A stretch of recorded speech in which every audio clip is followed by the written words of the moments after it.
Hey guys, নমস্কাৰ good morning সকলোকে মই জানিব সকলোকে স্বাগতম জনাইছোঁ তোমাৰ মোৰ জনা আমি যে আশা কৰিছোঁ আপোনালোক সকলোৱে বহুত বেছি ভালে আছে আপোনালোকৰ কিমান চবকে সকলোকে লগতে আজি ব্লগটো ষ্টাৰ্ট কৰিছোঁ আৰু এতিয়া আমি গৈ আছোঁ মানে আধা পালোৱে গুৱাহাটী পাৰ হৈ এতিয়া আগিয়াজুৰি চাংচাৰি অলপমান আহিলেতে গাড়ী খাই আছে পাপৰ খোৱাৰ পৰা মানে পাপৰ কেইটামান মায়ে ভাজি ৰাতিপুৱাই সেই মানে লৈ আহিছোঁ বাহিৰৰ বস্তু খোৱাব লাগে নহয় ছোৱালীজনী অকণমান এক টোপনি মাৰি উঠিলে বাৰু এই কিবা মানে বজাৰত খুৱাইছিলোঁ সেই পাওঁতে মানে গুৱাহাটী খোৱাৰ আগত চানমাৰিমান উঠিছে আৰু তেওঁ অকণমান খা কৰোঁ বহিব ধুনীয়াকৈ গেঞ্জি পিন্ধি দিছোঁ কাপোৰ বেলেগ স্পৰ্টিং পিন্ধাই আনিছিলোঁ স্পৰ্টিংটো খুলি গেঞ্জি পিন্ধি দিছোঁ ইমান গৰম নাই হ'লেও মানে চেঞ্জ কৰি দিছোঁ আৰু আমি যে আমি গৈছে বাহিৰৰ বস্তু খোৱাতকৈ মই খাইছোঁ চানা তানা তাই মানে শুই আছোঁ যে তেতিয়া খালোঁ নহয় তাৰ মানে খাব বিচাৰিব যে সেইকাৰণে খালোঁ আধা আমি মামা ঘৰ পামেই আছা পালোৱে আৰু বাকী আছে অকণমান বাকী আছে মামা ঘৰত যাব মামা ঘৰত ইমান দুষ্টামি কৰা নাই দেই আজি ইমান দুষ্টামি কৰা নাই ধুনীয়াকৈ আছে মানুহ নাই একদম খালী এজনী হৈ আছে আৰু খালীয়ে মানে চাংচাৰি তাৰপিছত আমি পাম বাইহাটা তাৰপিছত কেন্দুকোনা তাৰপিছত পাম ৰঙিয়া আৰু ভাইটি আহি আছে মানে ৰঙিয়াত লগ পাম আৰু ভাইটি মই ঘৰ গৈ আছোঁ দেউতাই দি পঠিয়াইছে আম মানে ইমান গাল আম মানে আমাৰ ঘৰত পকিবলৈ হৈছে এবাৰ মানে অকণমান আগতীয়াকৈ আম মানে আজি মানে ৰাতিপুৱাই পৰিছিলে দেউতাই সেইকাৰণে ভাবিছে কেইটামান মানে কেঁচা আম পাৰি দি পঠিয়াব ঘৰত থ'লে পকিব আৰু এয়া চাওক ইমান গাল ইমান কষ্ট হৈ গৈছে ৰাতিপুৱা থাকোঁ ঘৰৰ ভিতৰত এটা পানী বটল লৈ আহিছোঁ ঘৰৰ পৰা গাড়ীৰ কাৰণে গৰম পানী মিক্স কৰি ভাল লৈ আহিছোঁ এই বটলটো এটাটো ভাঙিলেই এইটো পেলাই যদি এইটো ভাঙি যাব খোৱা লাহে লাহে খোৱা আৰু আমি ৰঙিয়া আহি পালোঁ আৰু গাড়ী এইফালে খাই আছে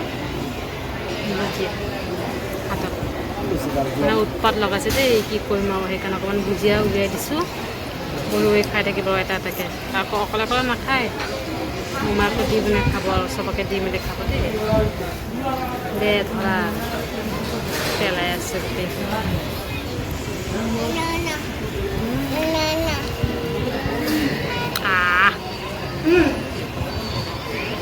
অকলে নাখায় দি মেলি খাব বেগত বহাই থৈছোঁ বেগৰ ওপৰত জাগাই নাই বহিবলৈ জানো জাগাই নাই ৱেডাৰটো বহুত ধুনীয়া বতাহ মাৰি আছে গৰম নাই কিন্তু ৰ'দ নাই ডাৱৰীয়া হৈ আছে ৱেডাৰ ভাগৰ লাগি গৈছে মানে দিনটো এইফালে আমাকে মচা খাইছোঁ যে সেই মানে টাইপো লাগে অকল বটলটোৱে অকল খালী কেনটোৱে লৈ পিনি আছে একো নাই কিন্তু দেখাটো ভয় লাগে মোৰ যি উৎপাত লগাইছে মানে তাই ওপৰত মানে কেতিয়াবা খোজকাঢ়ে তাক কৰি থৈছোঁ গৰম হৈ যাব সেইকাৰণে ফুৰিছোঁ এইফালে উৎপাত লগাইছে ঘৰত যে একবাৰ ভাত খাম যদি নহয় পুৰি খালোঁ তাৰপিছত চাহ অকণ খালে ভাইটি পইচা খাইছিলে তাৰপৰা অকণমান খালোঁ আৰু 3:20 হৈছেহে আৰু আধা ঘণ্টা আছে পইচাটো এৰিব কাৰণে আৰু গাইজ বহুতো মাষ্টাৰকো লগ পালোঁ আমি আহি পালোঁ 4:30মান আহি পালোঁ ঘৰ আৰু আজি দিনটো আমাৰ কপালত ভাত নাই মানে মাঘ বিহুৰ কপালত ভাত নাই দুপৰীয়া আমি ভাত খোৱা নাই কিবা কিবি খালোঁ আৰু মানে আমাৰ ককাৰ ভাগিন বোৱাৰী আছিলে নিজৰ ভাগিন বোৱাৰী মামীৰ মানে অকণ বেমাৰ হৈ আছিল আৰু